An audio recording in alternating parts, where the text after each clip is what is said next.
Over the past year of Genshin Impact, we've witnessed many a content creator talk about how they are burnt out of the game. This is a very serious issue that I believe has not been given much in the form of analysis, considering how prevalent it appears to be for both content creators and the ordinary traveler. Ranging from reasons including content droughts, artifact farming woes, and/or events coming and going alongside their respective game modes, we can all agree that something needs to be done on miHoYo's end. Like seriously, miHoYo, you have the content, just make it permanent. And Konomiya is already going to destroy mobile players everywhere. Please, just make the content permanent. Each update is already like 14 more gigs to put into the game. Anyways, let's take a step back and truly psychoanalyze the concept of burnout that many of us travelers are or will experience, and also psychoanalyze 3 characters in Genshin that actually highlight this psychological ailment. We'll start with the in-game examples of burnout, and then we'll talk about real life. This is a little psychology inside and outside of Teyvat.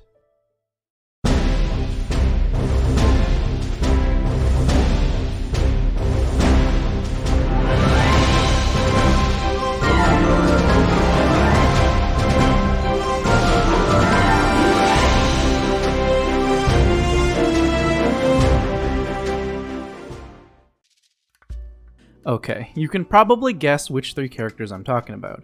As of Inazuma in version 2.4, there is ironically one playable character in each nation that has had a quest that centers around burnout, which makes me wonder if miHoYo is intentionally highlighting this issue while still doing very little to address it in actuality.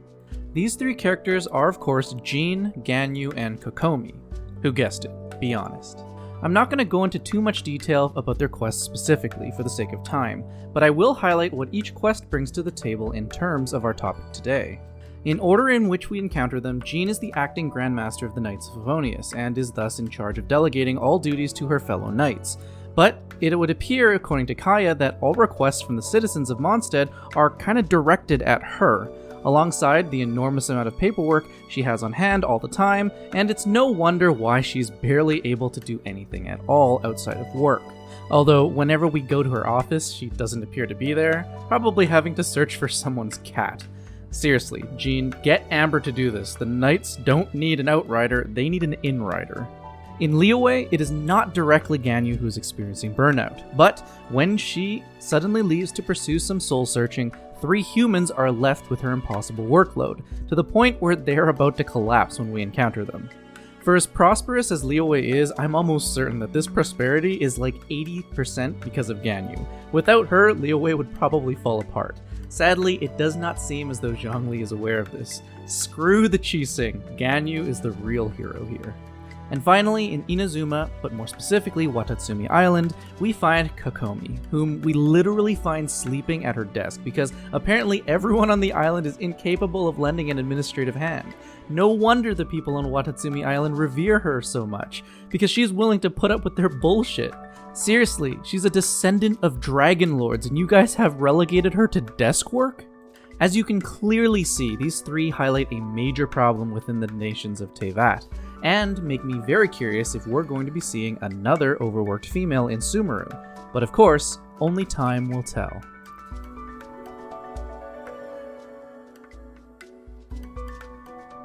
The answer may surprise you, but psychologically, absolutely not. Nothing in these quests even remotely dealt with the problem of burnout for each of these hard-working ladies. These 3 will likely continue to deal with burnout into perpetuity, as there does not appear to be any concerted effort to fix the root issue that they are experiencing. Yes, I am aware that Jean was thrown a party to remind her that all of Mondstadt is truly thankful for her services, but a party does absolutely nothing for her in terms of fixing the systemic issues that befall the Grand Master, whoever it may be. But there are so many things I still need to do. Ganyu returns to Liyue with renewed resolve to continue her duties at the overwhelmed excitement of the 3 Liyuean backup secretaries.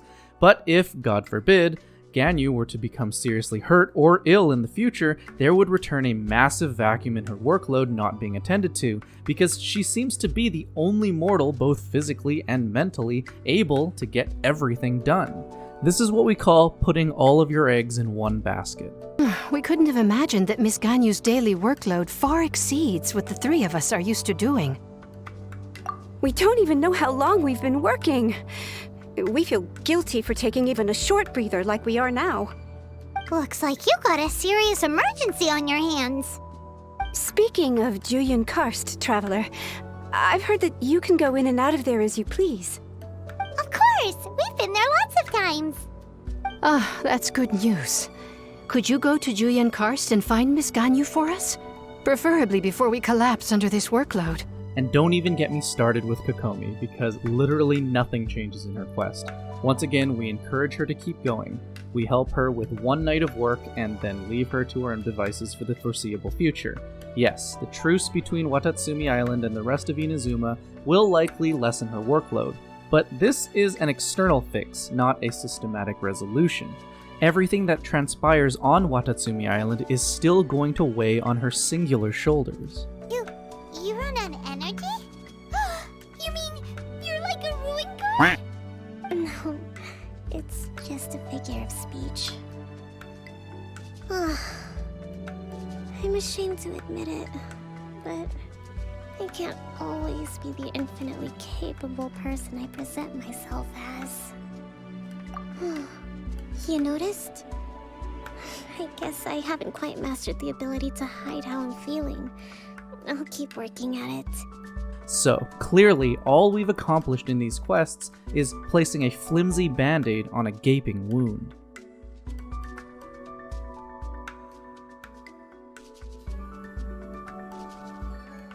So, we've explored Burnout within Genshin Impact, but what about outside in the real world? How can we apply the in-game examples to our own real lives? Burnout is, bar none, the greatest opponent in Genshin Impact, and has defeated many players in its first year. Just look up Genshin Burnout on YouTube and you'll find a plethora of videos of countless content creators outlining their experiences with this problem. All of these videos are basically saying the same thing. Genshin Impact has become very monotonous, and many players have even quit playing altogether due to burnout. I think it's important to understand how burnout functions, because then we can apply appropriate remedies to combat this ailment without feeling as if the game itself is trying to bore us or that MiHoYo is intentionally ruining their own game. To start off, the concept of burnout was studied by a woman named Christina Maslach, who eventually developed the Maslach Burnout Inventory, which outlines 22 symptoms that would determine if one were suffering from burnout, which was added to a list of diagnoses by the World Health Organization not too long ago, likely due to recent global events changing aspects of the workplace, like encouraging work-from-home practices. Burnout is defined as a state of emotional, physical, and mental exhaustion caused by excessive or prolonged stress. But this definition does not actually tell us the whole story. It does not tell us where it comes from. Maslach outlined that burnout caused people to become less empathetic, less sympathetic, and lose motivation. There was an initial debate on whether or not burnout was linked to depression because they both shared many psychological outcomes or symptoms, but Maslach concluded that the main distinction between the two was that burnout was specifically associated with a workplace environment. It is external stimuli affecting oneself, whereas depression involves internal thoughts affecting one's psyche through such actions as negative self-talk. This is actually quite fascinating, because if this is true, then many players in Genshin may actually be experiencing burnout because Genshin Impact has begun to feel like work, like a job. If we analyze a little further, we can definitely see similarities between negative feelings that many experience at work to what many players have been feeling with Genshin. Let me describe to you a situation. You have to attend every day to gain a resource. The activities you are participating in have no end purpose or reason. You are simply a cog in a wheel that spins with no end goal, or at least one that goes on forever. You feel like there is nothing novel, just the same monotonous dribble day in and day out. And to make matters worse, when you first started, you were enjoying your time, but now that enjoyment has faded away. What do you think I just described? Genshin Impact or work? If it's difficult to decide, then we now know exactly why people have been quitting, or stopped playing at least for a little while and taken a break. The moment something feels like work is usually the moment we quit, especially since we're not being compensated, hence why so many people are frustrated with the tiny morsels of primo gems they provide in each event. the end just does not justify the means. This is where the root of Genshin's burnout begins and ends. The main issue with burnout is that we as a society view burnout as an individual's problem, and not an organizational one. This has allowed companies to shift the responsibility of this psychosis to the individual rather than where it should be held by the organizations that are facilitating the environment for the burnout in the first place. In Genshin's case, MiHoYo is getting away with not addressing the issue by providing auxiliary band-aids to, once again, gaping wounds. Wounds that will cause people to quit the game.